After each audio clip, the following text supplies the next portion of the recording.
Hello, friends, and welcome back to Stories About Entitled People. Imagine being invited to a luxury houseboat weekend where everything is paid for. The atmosphere is relaxed, and everyone is there to celebrate one special person. Now imagine someone deciding that none of that matters unless they get exactly what they want. In today's story, entitlement meets exhaustion, and a single accidental discovery turns into the most quietly satisfying form of revenge. But before we begin, best way to support our channel is to leave comments, like, and subscribe with the turned-on bell so you don't miss the new video every single day. Here we go. Tech-savvy petty revenge on a floating birthday party. I've never been a petty person, mostly because I'm deeply incapable of confrontation and will usually go out of my way to avoid conflict even when I probably shouldn't. I'm the type who will stew internally, replay conversations in my head later, and think of all the clever things I could have said hours after the moment has passed. That is apparently who I was until this weekend. We were invited by a close friend to spend an all-expenses-paid weekend on a luxury houseboat to celebrate her 60th birthday. This wasn't some modest little getaway either. This was a massive, beautiful floating house that slept around 20 people comfortably with multiple decks, a bar area, a jacuzzi, smaller boats detached for cruising, and staff on board to handle food and drinks. The kind of thing you feel a little guilty enjoying because it's so over the top. We hadn't met many of her family members or old school friends before, so there was that mild social awkwardness at first. But honestly, everyone on board was wonderful, friendly, relaxed, generous, and genuinely there to celebrate the birthday girl. People brought stories, laughter, good wine, and zero drama. Well, almost zero. Enter the birthday girl's sister-in-law. I don't throw around words like entitled lightly, but this woman was something else entirely. From the moment she stepped on board, she complained about the rooms, about the food, about the temperature, about the staff, about the timing of things. She managed to suck the joy out of conversations like a vacuum, redirecting attention back to herself and her grievances every chance she got. You could practically see people mentally bracing whenever she opened her mouth. Sunday was when things really came to a head. The group had settled into peak relaxation mode. Some guests had taken the smaller boats out to watch a football match elsewhere. Others were in the jacuzzi, music playing softly, drinks flowing, laughter echoing across the deck. The birthday girl herself was stretched out, smiling, soaking it all in like someone who finally felt properly celebrated. And then Karen decided that she wanted to watch the Liverpool game, right there in the main bar/dining area on the big TV. She demanded the music be turned off completely so she could watch with the volume cranked up.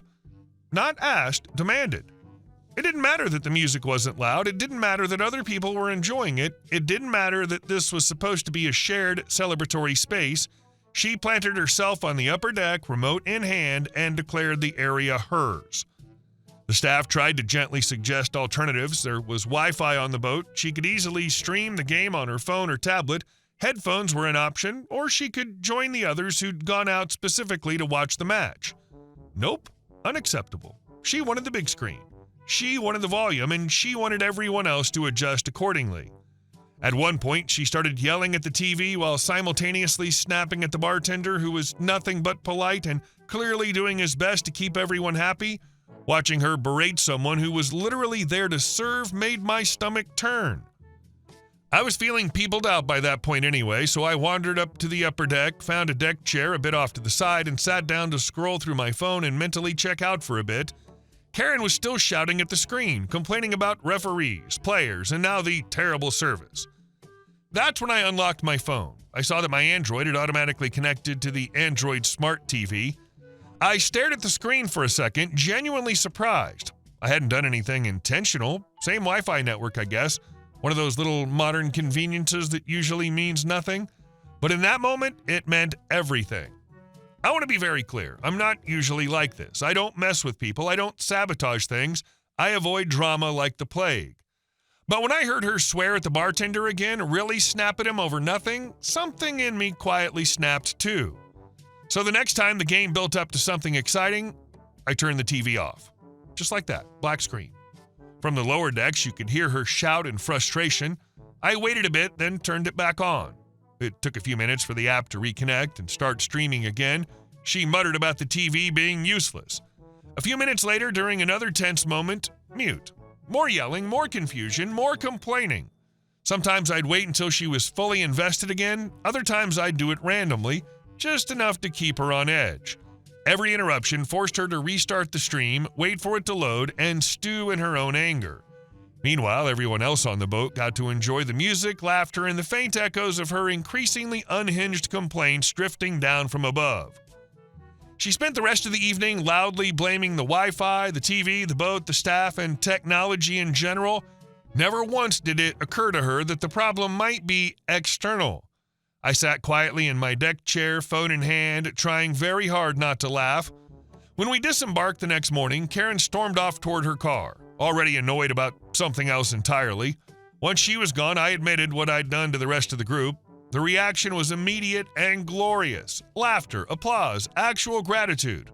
Turns out I was very much not the only one who'd reached their limit with her behavior.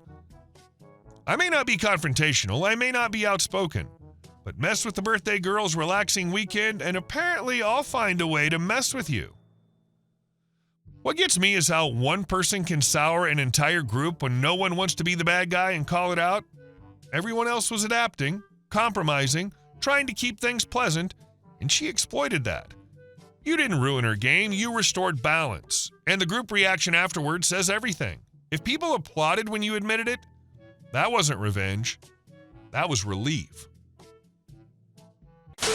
And our next story. Today's story's for everyone who's ever been told, you're replaceable. Turns out sometimes the only replaceable thing is management. Fired for going to the doctor. About 5 years ago, I worked for a logistics tech company. Not two guys in a laptop logistics. I mean the kind of platform that sits behind dispatching, warehousing, customs documents, invoicing, tracking, everything that makes trucks move and money appear. When I joined, it wasn't even a proper company yet. It was a founder with a dream, 2 sales guys who could sell ice to penguins, and me in a rented office that smelled like cardboard and cheap coffee. They had clients lined up, but no product. I did. Before them, I'd built a small logistics system as a side project under a one-man company I registered. It started as help a friend's trucking business and turned into, wait, 3 more companies want this? I didn't sell it, I licensed it. So when these guys found me, we signed a clean agreement. My company owned the source code and the IP, and their company received a perpetual license as long as they paid a monthly maintenance fee and kept me on as a consultant/senior engineer. There was a clause that sounded boring back then, but would later become a crowbar. If they terminated me without cause and didn't renegotiate or stopped paying maintenance beyond a notice period, the license would lapse and they'd have to stop using the software. At the time, nobody cared. We trusted each other. The founder shook my hand and said, "We're building this together." I believed him. And for years, it actually worked. We grew into a glass walls office with fake plants and real deadlines. I hired junior devs.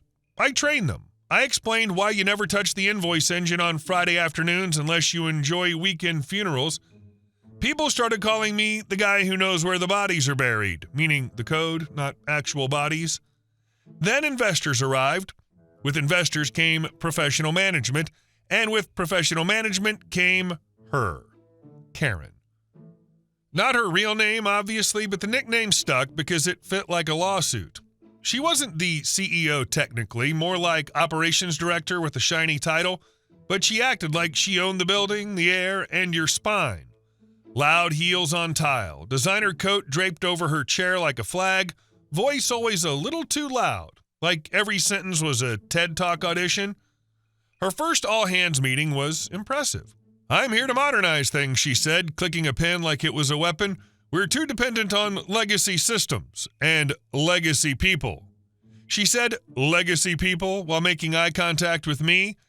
Some people chuckled nervously. I did the polite smile you do when you want to keep your mortgage. Karen continued, "Everyone should be replaceable. We don't do special treatment. No exceptions." The founder sat in the corner looking tired. He knew exactly what special treatment she meant. My contract. After the meeting, he came to my desk and lowered his voice. "Don't worry, we're not changing your contract. She just likes to make noise." He was wrong. Over the next weeks, Karen started cleaning up. New dress code, no hoodies. This isn't a student dorm. New time tracking. If you arrived 1 minute late, the system docked 30. When HR gently tried to explain local labor laws, Karen smiled like HR was a toddler drawing on the walls. Then she attacked sick leave. "We're losing productivity," she said in a meeting. "People are sick," air quotes included, "whenever they feel like it." From now on, any sick leave required 3 days prior notice approved by her. One of the juniors blinked, but you can't always know 3 days in advance that you'll be sick. Karen gave him a smile that could freeze hot soup. "That's why you learn to take care of your health. We're adults here, not babies." My forehead started to itch. I raised a hand. You can't forbid people from being sick. That's not how biology works. She didn't even look at me. There are also laws about people showing up for work they're paid for. It's literally illegal to force. "Enough," she snapped. "If you're not here, you're not working. Simple." HR looked like she wanted to crawl under the table and live there forever. I told myself it was noise. People like Karen always walk in yelling, "Modernize." Then reality slaps them. I assumed reality would slap her. Reality slapped me first. One morning I woke up with a fever and a cough so deep it felt like my lungs were trying to escape. My wife pressed her hand to my forehead and said, "No, doctor, now." At the clinic, they listened to my lungs, did a chest x-ray, and the doctor didn't even pretend it was fine. "Pneumonia," he said. "You're staying home, at least a week, no work." I texted my team lead and sent HR a photo of the medical certificate from the waiting room. Normal procedure. I wasn't dramatic. I wasn't calling in to watch Netflix. I was barely upright. That evening, while I was half asleep on the couch, my phone rang, unknown number. I answered and heard Karen's voice. No hello, no how are you, just straight into the throat. "Why are you not at work?" I blinked. "Because I'm sick. Pneumonia. Doctor's orders." "We have a policy," she said like she was reading off a stone tablet. 3 days prior notice." "I didn't know 3 days ago that my lungs would decide to quit," I said. "HR has the doctor's note." She made a sound like she'd bitten a lemon. "HR works for me, not you. You're setting a bad example." A cough hit me so hard I saw stars. When I could speak again, I said, "I have pneumonia." "You sound fine." I actually laughed. It turned into a wheeze. She continued, voice sharp, "These young people look at you and think they can stay home whenever they're tired. If you're not back tomorrow, I will consider it abandonment of your job." My wife mouthed, "What did she say?" I kept my voice calm because anger costs energy and pneumonia doesn't give refunds. "Put that in writing," I said. "Send me an email." She hissed, "Fine, but don't be surprised by the consequences." Click. This is usually the moment where a reasonable person thinks she can't possibly be that stupid. And that's when reality quietly answers, "Oh, yes, she can." I didn't argue. I wrote a short email summarizing our call, attached the doctor's certificate, and CC'd HR and the founder. "I will follow medical instructions. I'm available by phone for true emergencies as long as it doesn't contradict doctor's orders." Then I went back to coughing like a dying accordion. 2 days later, a courier showed up with an envelope. Termination notice. It said I had abandoned my duties and refused to follow reasonable management instruction, so my employment was terminated for cause, effective immediately, accounts frozen, access revoked. There was a second letter asking me to immediately hand over all company property, including source code and intellectual property developed during employment, and to sign a document confirming that all rights belonged exclusively to the company. My wife read it twice. Her face got red. "They can't do this," she said. I felt tired more than angry. Pneumonia does that. It steals rage and replaces it with cold clarity. I opened my desk drawer where I kept old documents and pulled out the original contract from years ago.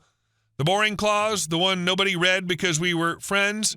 My finger traced the line like it was a map. Termination without cause plus unpaid maintenance fee beyond notice period equals license termination upon written notice.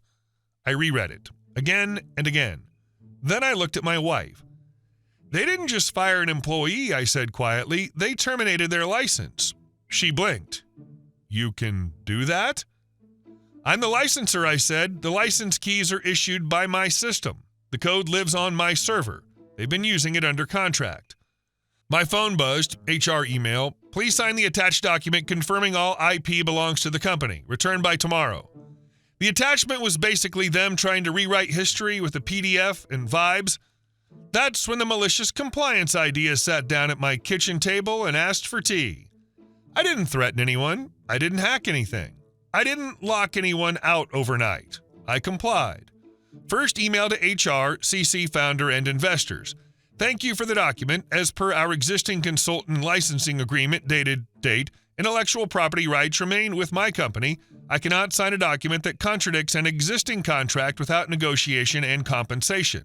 However, I will comply fully with all obligations and exit procedures under the agreement. Second email from my company address to the official company address. This is formal notice under Clause X of our licensing agreement. Maintenance fees have not been paid for more than 30 days, and my consulting role has been terminated without cause. Unless payment is received and the new agreement is reached within 30 days, the license to use the software will terminate and you will be required to cease use. CC founder, HR, Karen, investors. It was quiet, civil, professional. Karen called within the hour. You cannot send things like that to investors, she screamed. You're making us look unprofessional. It's a legal notice, I said calmly. I'm complying with the contract. You're fired. Yes, I said, you already did that.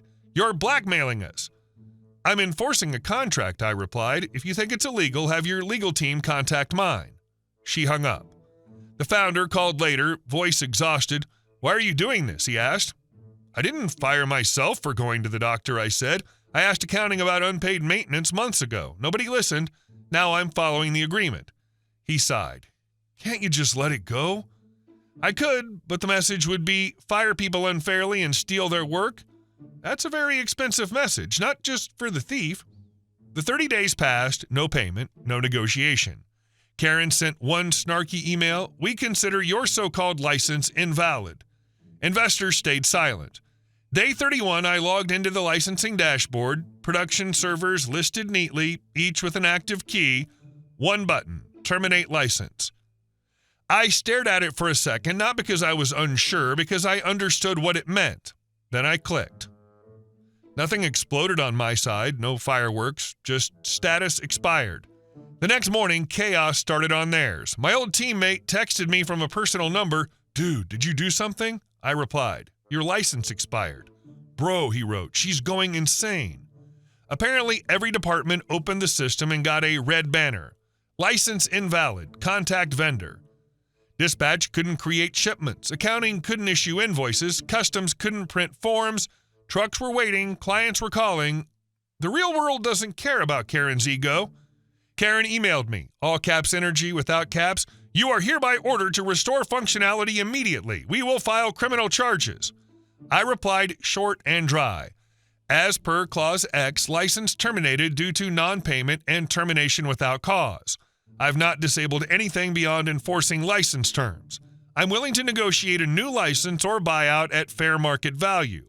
Please have your legal representative contact me.